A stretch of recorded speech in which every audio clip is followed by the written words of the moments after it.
Hello दोस्तों, जैसा कि आप देख रहे हैं, आज हम आपके लिए लेके आए हैं डिफ्यूजन। ये ये जो टॉपिक है बहुत ही इम्पोर्टेंट है, क्योंकि ये टॉपिक आपके फर्स्ट ईयर इंटर में भी होता है। ठीक है बच्चों, क्लास 9 का डिफ्यूजन टॉपिक बड़ा ही इमोशनल टॉपिक है। तो आइए जानने कि डिफ्यूजन क्या होता है और इसकी क्या क्या प्रॉपर्टीज़ होती हैं और उस पर क्या क्या फैक्टर इफ़ेक्ट करते हैं। पिछले वीडियो में हमने पढ़ा था कि प्लाज्मा स्टेट ऑफ मैटर क्या होती है, यानी कि प्लाज्मा स्टेट ऑफ मैटर क्या होती है और उसकी क्या क्या प्रॉपर्टीज होती है। इसके बारे में हमने जाना था कि जो प्लाज्मा होता है वो free mixture of free electron होता है। ठीक है, जिसमें हम बहुत ज़्यादा हीट देते हैं या टेम्परेचर देते हैं तो फ्री इलेक्ट्रॉन निकल जाते हैं और वे प्लाज्मा का निर्माण करते हैं। ठीक है, और आज हम जानेंगे कि डिफ्यूजन क्या होता है। ठीक है, सबसे ज़्यादा डिफ्यूजन किस में होता है, सॉलिड में होता है कि लिक्विड में होता है या गैस में होता है। ठीक है, तो हेडिंग लगाइए डिफ्यूजन। क्या डिफ्यूजन डिफ्यूजन की डेफिनेशन जो लिखी है, दो डेफिनेशन है। पहली है कि the intermixing of particles, क्या लिखा है, the intermixing of particle the intermixing of particle of two different types of matter on their own is called diffusion. यानी किसी पार्टिकल का इंटरमिक्स होना किसी अन्य पदार्थ यानी अन्य सब्सटेंस के साथ, वो जो फिनोमेना होता है वो डिफ्यूजन कहलाता है। जैसे कि आपने देखा होगा कि जो जो सा एग्जांपल लिखा है, spreading of ink in water.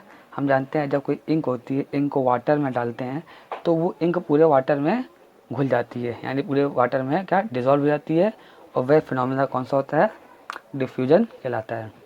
ठीक है बच्चों, समझ में आया। यानी कि the intermixing of particle of two different types of matter on their own is called diffusion. ठीक है, इसकी सेकंड डेफिनेशन लिखी है कि in this process particle moves to high concentration to lower concentration is called diffusion. यानी कि जो particles होते हैं वो हाई कंसंट्रेशन से लोअर कंसंट्रेशन की ओर चले जाते हैं। यानी कि ये जो इंक होती है वो पहले क्या होती है, बहुत गाढ़ी होती है, यानी क्या होती है, बहुत ही कंसंट्रेट होती है। जब उसका डिफ्यूजन होता है तो वह डाइल्यूट हो जाती है। जब उसको पानी में या वाटर में जब घोलते हैं तो वह डाइल्यूट हो जाती है, यानी कि वह हाई कंसंट्रेशन से लोअर कंसंट्रेशन की ओर मूव कर जाती है। ठीक है, अब जानते हैं इसकी क्या क्या डिपेंडेंस होते हैं, यानी कौन कौन से ये जो डिफ्यूजन होता है कौन कौन सी चीज़ों पर डिपेंड करता है। ये डिपेंड करता है टेम्परेचर पर और काइनेटिक एनर्जी।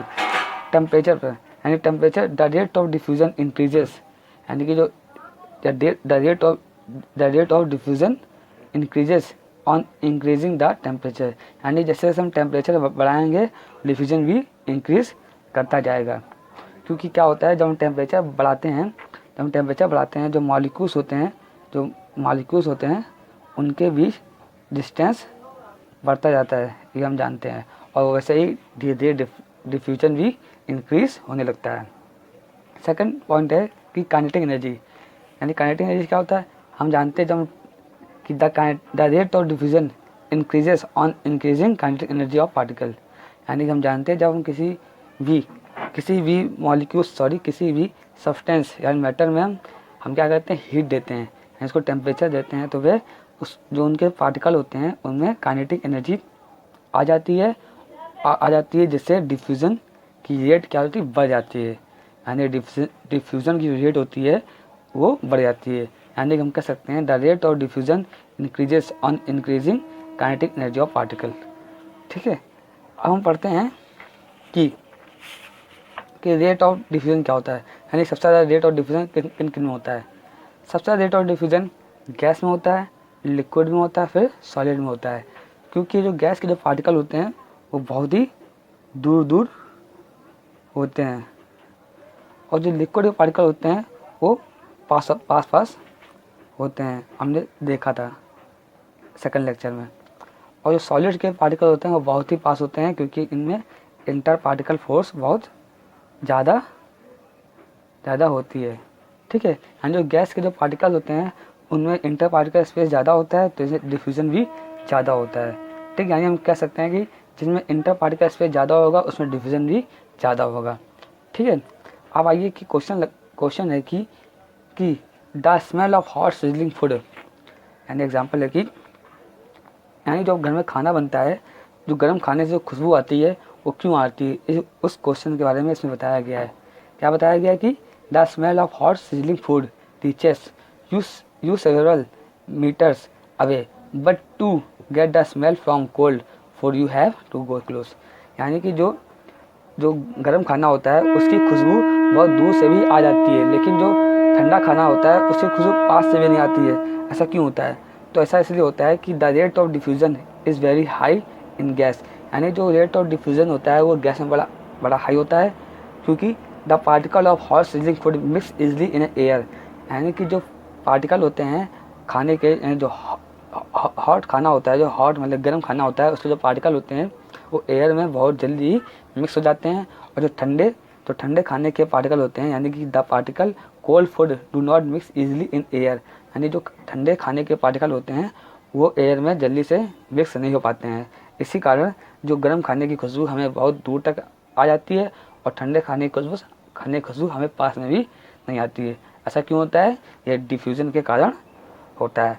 ठीक है दोस्तों, तो हमने आज क्या पढ़ा कि डिफ्यूज़न क्या होता है, उसकी क्या क्या प्रॉपर्टीज़ होती हैं और उसकी क्या क्या डिपेंडेंस होती है।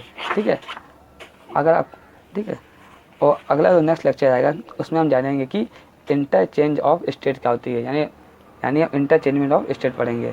ठीक है, यानी कि कोई सब्सटेंस लिक्विड से गैस और गैस से लिक्विड कैसे बनता है। ठीक है, तो आज के लिए इतना ही। सो बाय, गुड लक।